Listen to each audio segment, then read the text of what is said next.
구약의 성서학자인 월트 브로크만은요, 이 시편 해석을 하면서 한 가지의 패턴을 제시합니다.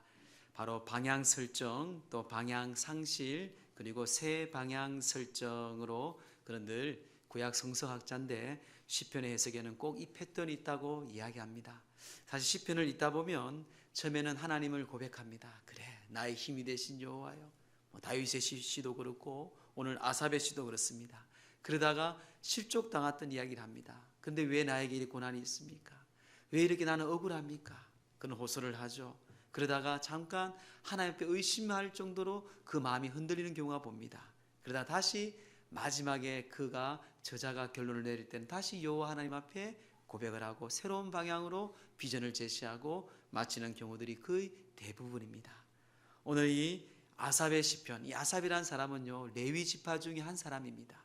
이 아삽은 레위 지파 중에 이 아삽의 자손들은요, 특별히 찬송, 오늘같이 성가대, 찬양대의 그 중요한 역할을 감당하는 분들이었어요.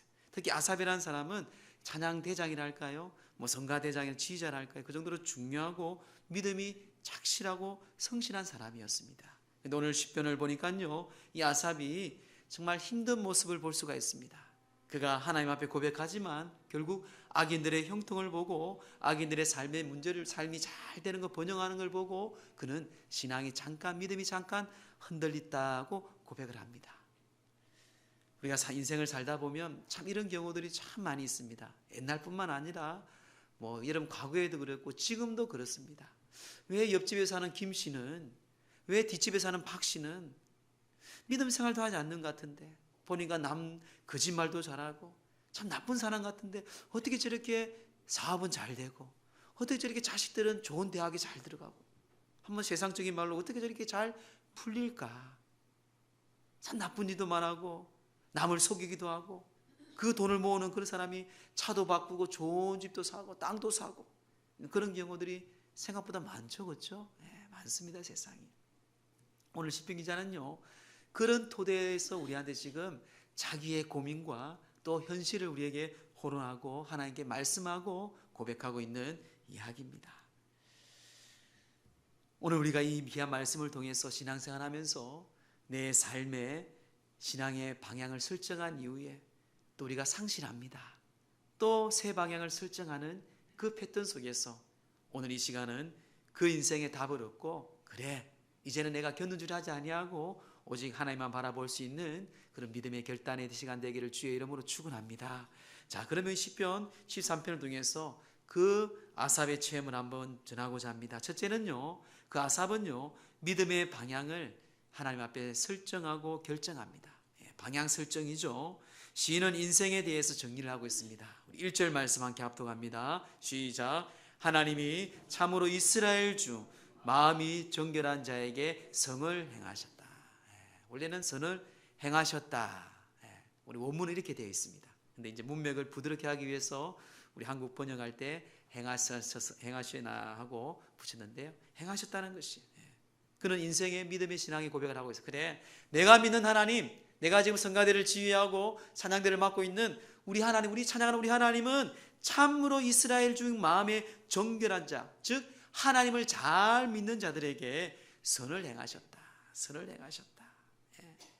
참으로. 참으로라는 말 뭔가 하면요, 누가 뭐라 해도 하나님은요, 어떤 누가 뭐라 해도 환경이 상황이 바뀔지라도 하나님은 늘 일관성 있게 우리에게 선을 행하셨다라는 말씀을 강조하고 있는 의미입니다. 그래서 이 참으로라는 이 히브리어는 아크입니다. 아크.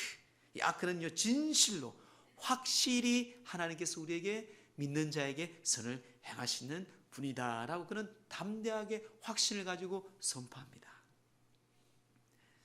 마음이 정결한 자, 선을 행하였다. 여러분, 선은요, 토부입니다. 토부. 이 토부는 창세기 1장에 많이 나와요. 좋았더라.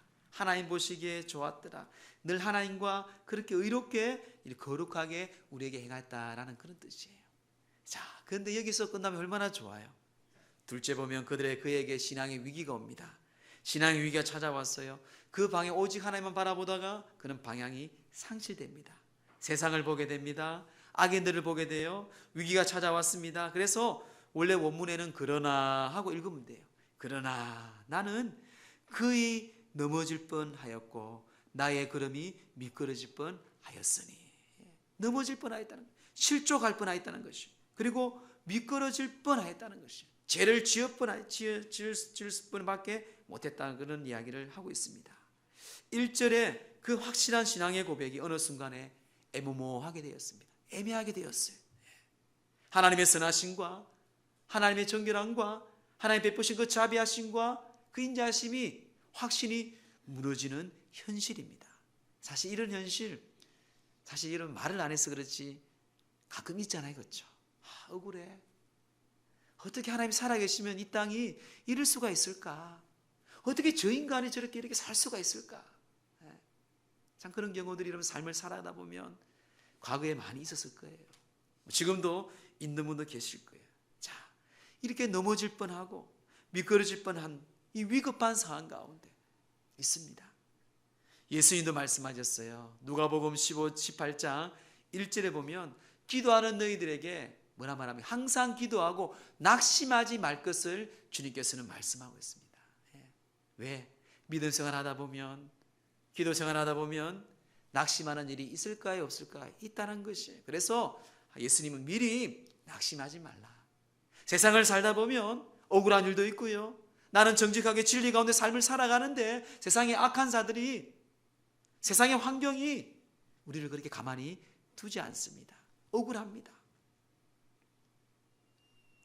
우리는 그런 가운데 낙심과 낭망을 하지 말라고 성경은 말씀하죠.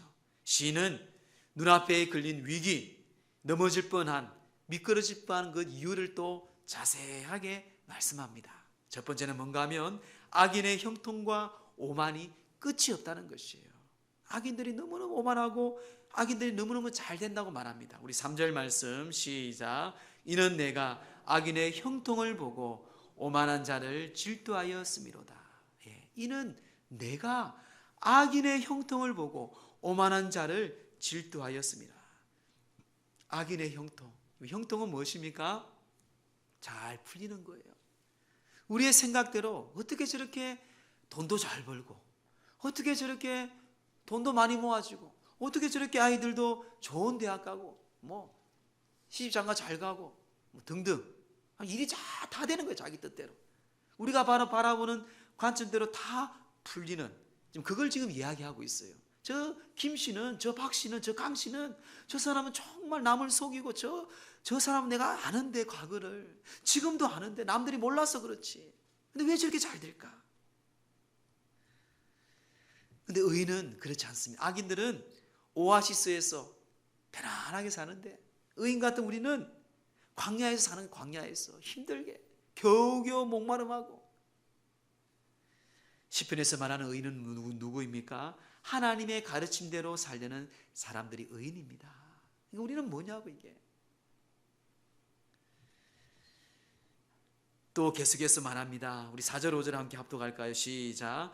그들은 죽을 때에도 고통이 없고 그 힘이 강건하며 사람들이 당하는 고난이 그들에게는 없고 사람들이 당하는 재앙도 그들에게 없나니. 그런 사람들 주위에 있죠, 그죠? 악하게, 근데 잘 살아요. 죽을 때도 고생하지 않는 것 같아요. 참 답답할 일입니다. 또 8절에도 말합니다. 8절 시작. 그들의 능욕하며 악하게 말하며 높은 데서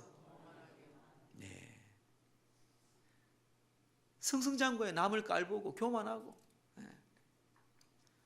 헐뜯고 비방하는 말도 거침없이 합니다. 신성모독까지 합니다. 9절 말씀 시작. 그들의 입은 하늘에 두고 그들의 혀는 땅에 두루 다니도다. 이 말이 여러분 신성모독이에요. 자기 마음대로 하늘에 대해서 땅에 대해서 교만하게, 또한 거침없이 참난한 말도 쏟아 놓습니다. 11절 말씀입니다. 시작. 말하기를 하나님이 어찌 알랴 지존자에게 지식이 있으려 하는도다. 하나님이 이런 것들을 모른다. 우리를 심판할 수도 없다. 그런 말이에요. 그런 말. 3절에 시작한 악인들의 모습의 결론은 12절에 딱 정리하고 있습니다. 시작. 볼지어다 이들은 악인들이라도 항상 편하고 재물은 더욱 불어나는도다. 이 시는요 볼지어다 하고 얘기합니다. 이 악인들은 항상 편안하고 자기가 보기에 재물도 더더 이렇게 부자가 된다는 것이에요. 참 미칠 거예요, 그렇죠? 악인들의 행운과 평안을 말하고 있습니다. 그의 권세와 부를 부러워하고 있습니다. 그래서 이 시인은요, 실족할 뻔했다고 성령은 우리에게 말씀합니다. 또한 미끄러질 뻔도 했습니다. 두 번째는 혼란과 위기를 느끼게 한다고 말합니다.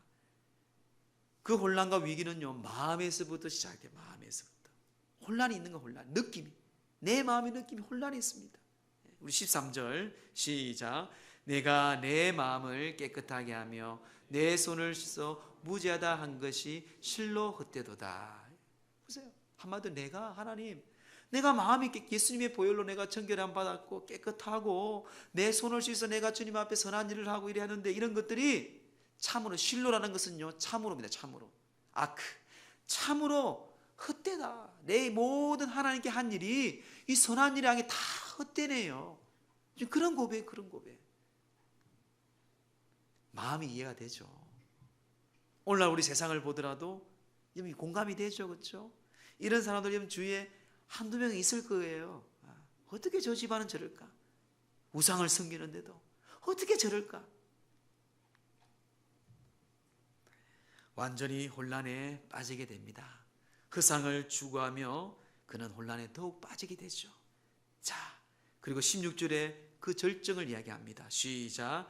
내가 어쩌면 이를 알까 하여 생각한즉 그것이 내게 심한 고통이 되었더니, 그것이 내게, 그것도 잠깐 고통이 아니고 심하고 큰 고통이 되었다. 완전한 믿음의 방향을 상실한 것을 볼 수 있습니다. 갈등이 있는 거예요. 아니, 그래, 내 고통이 커서 이제는 아니야.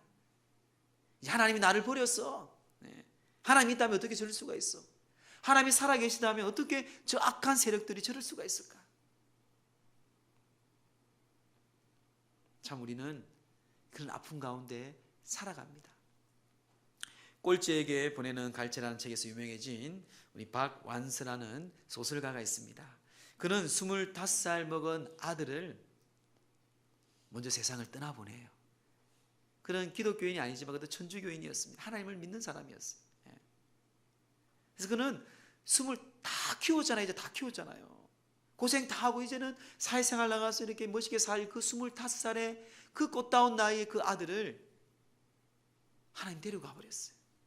그는 늘 우울 가운데 그 아이에게 늘 편지를 썼습니다. 그 글을 보고 그 출판사가 그냥 책을 하나 만듭시다. 그 책이 바로 한 말씀만 하소서라는 책이에요. 많은 이야기 있습니다. 억울한 일, 하나님께 애타게 저주를 퍼붓는 이야기도 있고요.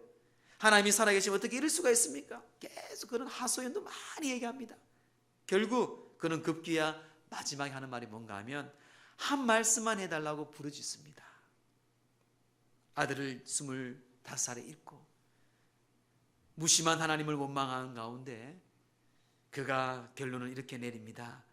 제 자신의 경우 고통은 극복되지 않았습니다. 그러나 고통과 더불어 살 수 있게는 되었습니다.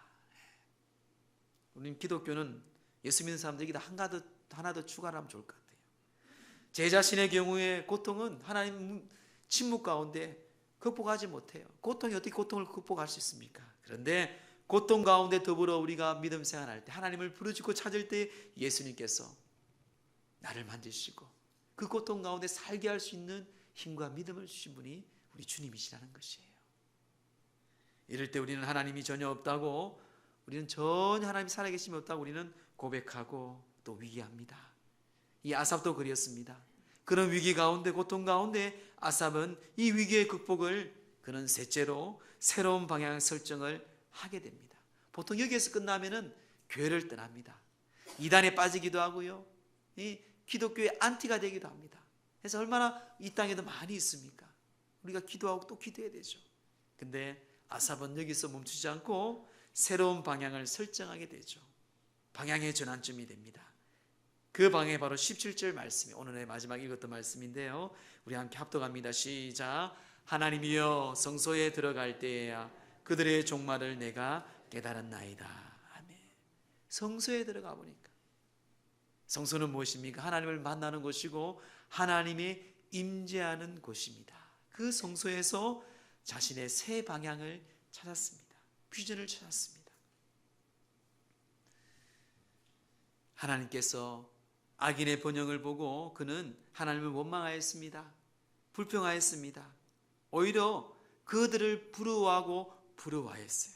그런데 성소에서, 성전에서 묵상하는 중에, 예배하는 중에, 찬양하는 중에, 기도하는 중에 조용하게 하나님께서 깨달음을 주셨다는 것이에요. 여러분, 그래서 여러분, 우리는요, 신앙생활 하다가 세상에서 억울한 일이 있고 아픈 일이 있으면 주님의 성전을 찾아와야 됩니다. 어느 때든지 오셔서 주님 앞에 애통하고 통곡하고. 왜 우리가 억울한지 아세요, 여러분? 왜 여러분들이 힘든지 아세요? 세상을 믿기 때문에 그래요. 사람을 믿었기 때문에 그래고 물질을 믿었기 때문에 그래요. 그게 정답입니다. 안 그래요, 여러분? 그러니까 억울한 거예요. 그 돈이 무슨 돈인데, 내가 저 자식한테 얼마나 했는데 또 뭐 있을까? 다 보세요. 그거예요. 믿었던 거예요. 안 믿을 수도 없잖아요. 우리 인간이기 때문에. 근데 성소에 가보니까 하나님을 보니까요, 어떻습니까? 그 문제들이 다 깨닫게 되었다라고 이 아삽은 우리에게 말씀을 하고 있습니다. 여러분 17절 다시 한번 보세요. 성전에 들어갈 때에 깨닫게 되었다. 즉 오늘 나는 예수 그리스도 안에서 우리가 깨닫게 되었다는 것이에요. 나를 위해 십자가에 두신 예수 그리스도, 그 부활의 소망이 주신 우리 예수 그리스도 안에 있을 때에 예수 그리스도 안에서 내가 이 세상을 하나님의 영적인 눈으로 보게 되었고 알게 되었다고 말합니다. 지금 그래서 이 예배는요, 이 성전은요 참 중요합니다. 많은 종교 심리학자들은요, 교회에 나가서 졸더라도 여러분 은혜 받지 못하더라도 하나님 앞에 나오는 게 제일 중요하다고 얘기합니다. 왜? 교회에서 여러분 4개월만 교회를 쉬면 완전히 비기독교인이 된다는 통계가 있습니다. 4개월만 예배를 안 드리면 여러분 하나님을 떠나게 된대요. 다 그렇지는 않지만 그만큼 여러분 우리가 하나님 앞에 이 성전을 찾고 예배하는 것은 너무나도 중요합니다. 본 시편은요, 마음이라는 단어가 모두 6번이나 나오고 있습니다. 마음. 그가 갈등하는 가운데, 그가 흔들리는 가운데 그 마음을 하나님께서는요 사로잡기 위해서 마음의 상태에 대해서 말씀을 합니다. 1절과 7절과 13절, 21절, 26절에도 2번이나 그 마음이 변해야지, 마음의 중심이 잡혀야지 진정한 변화가 있다는 그 강조하는 말이죠. 진정한 변화는 여러분 그 시작은 마음에서 시작됩니다. 그래서 여러분 하나님을 만나기 위해서는요, 여러분 진심으로 전심을 다해서 하나님을 찾아야 돼요. 대충 기도하면 안 돼요, 여러분. 이 자리도 마치 대충 앉아다 또 뭐 다음에 예배 드리겠지. 다음에 언제 올지 어떻게 알아요? 오늘 죽을지 내일 죽을지. 그럼 아무도 몰라요. 저 또한 마찬가지입니다. 내일 내가 설교할지 다음 주에 설지 몰라요, 그거는요. 그럼 우리는 당연히 생각해요. 그러다가 세상을 다 떠났잖아요, 우리 선배들이. 오늘이 중요해요. 기독교는 오늘이 중요합니다.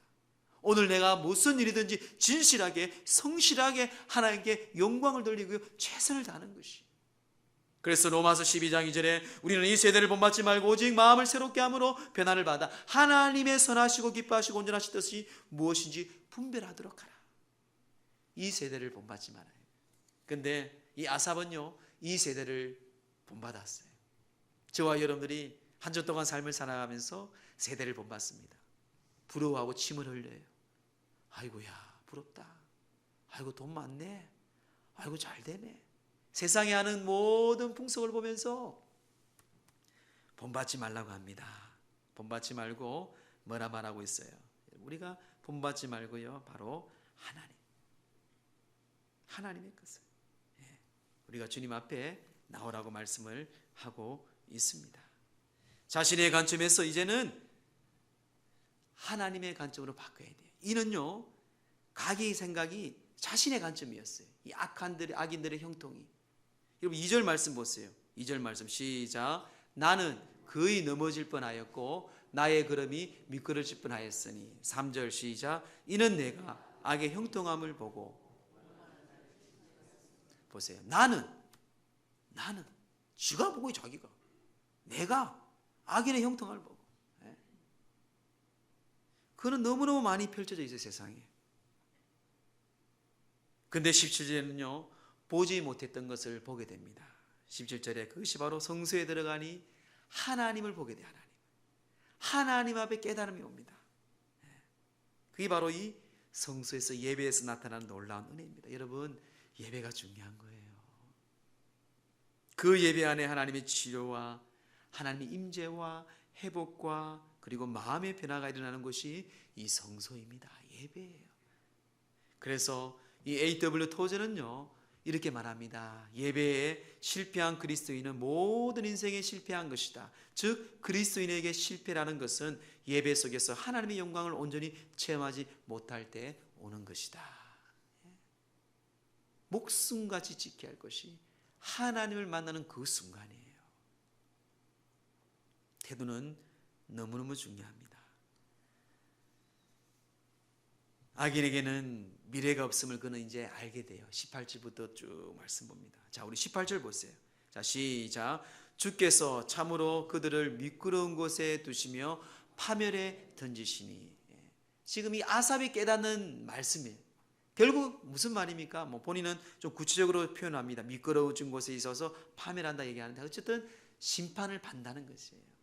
나중에 결국 다 없어지고 그건 아무것도 아니라는, 마치 봄의 벚꽃처럼 활짝 피었다가 확 지고 아침에 안개처럼 그 푸릇한 게 해가 뜨면 싹 없어진 것처럼 아무것도 아니고 결국 던져지고 파멸된다. 또한 19절 보세요. 19절 시작. 그들이 어찌하여 그리 갑자기 항폐했는가. 놀랄 정도로 그들은 진멸하였다. 신기루같이 진멸하고 다 없어진다는 것이죠. 20절 시작.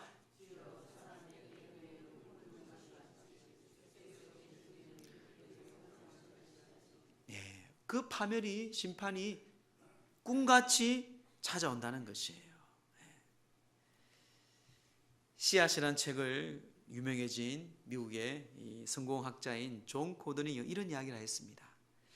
피곤한 진짜 이유는 열심히 일했기 때문도 비타민 결핍도 아니다.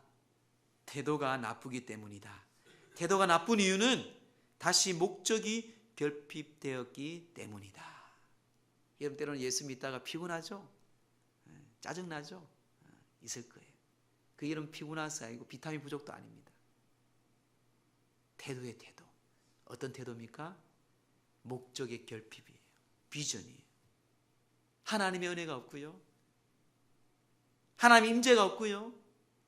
하나님이 나의 주신 그 사명 가운데 삶을 살아가는 그 목적이 결핍되었기에 우리는 피곤하고 힘들고 그래서 세상이 좋게 보이는 거예요. 오늘 시편 기자는요, 그걸 지적합니다. 그래서 이 성소 안에서 그는 위로와 평강을 얻었다고 우리에게 말씀을 하고 있습니다. 그래서 그는 넷째로요, 결단합니다. 오직 하나님만 봅니다 라고 최종적으로 그는 방향을 또 설정합니다. 이게 훈련이에요, 훈련. 여러분 지나온 세월을 보세요. 계속 우리는요, 이런 반복 가운데 또 하나님께 회개하고 또 하나님께 결단하고 또 그게 끝납니까? 또 그게 찾아와요. 돈 문제, 건강 문제. 안 그래요, 여러분? 저도 마찬가지예요. 또 아이고 이러면 내가 왜 이런 생각을 할까? 또 회개하고 또 결정하고 또 은혜 가운데 예배하는 가운데 또 기도해야 하는 가운데 등등 많은 하나님의 사건 가운데 우리는 또 다시 결정하죠. 이 시인도 그렇게 합니다. 세 방향. 자, 우리 23절 시작. 내가 항상 주와 함께 하시고, 하나님이 나와 함께 하셨고 항상 주님께서 내 오른손으로 붙들으셨다는 것을 그때 깨닫게 돼요. 과거의 일, 하나님께 받은 복을 세워보아라. 오늘 찬송에 어떻게 매치가 되었어요. 그 복은 세지 않고 날마다 아이고 우리는 왜 이럴까? 24절 시작. 주의 교훈으로 인도하시고 후에는 영광으로 나를, 하나님 말씀으로 진리 되신 예수 그리스도로 나를 인도하시고 후에는 영광과 영접, 우리 천국의 환송, 천국의 얼마나 감사합니까? 여러분. 그게 어디서? 성전에서 깨닫게 되고 그래서 하나님만을, 예수 그리스도만을 바라보게 된다 하고 이 시편은 고백합니다. 주님밖에 없죠. 예수님밖에 없습니다. 하나님밖에 없습니다. 세상이 그리 좋아 보이는데 이게 아니더라고요. 인생을 살면서 얼마나 이렇게 많이 고백합니까, 여러분? 그래서 시편 기자는 주님을 멀리하는 자와 가까이하는 자를 대조하면서 마지막으로 우리에게 강조하고 있습니다. 그게 바로 27절, 28절 말씀이에요. 시작. 무릇 주를 멀리하는 자는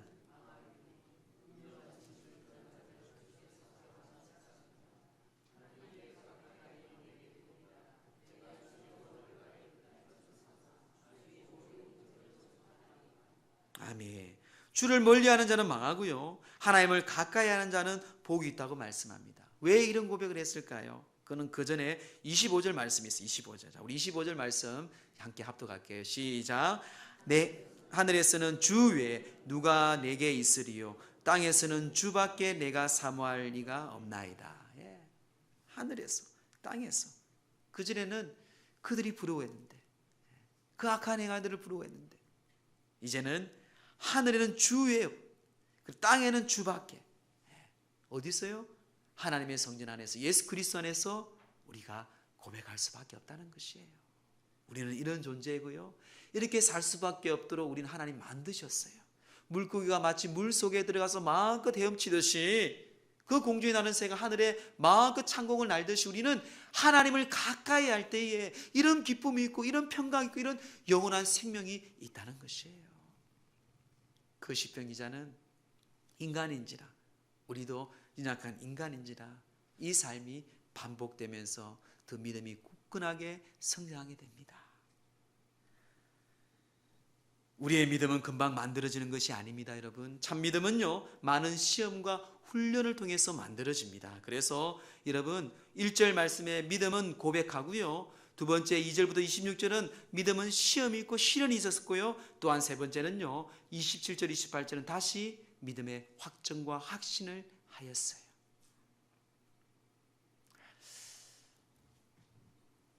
복음성가의 찬송가의 작곡가인 이 피니 크로스비라는 여인이 있습니다.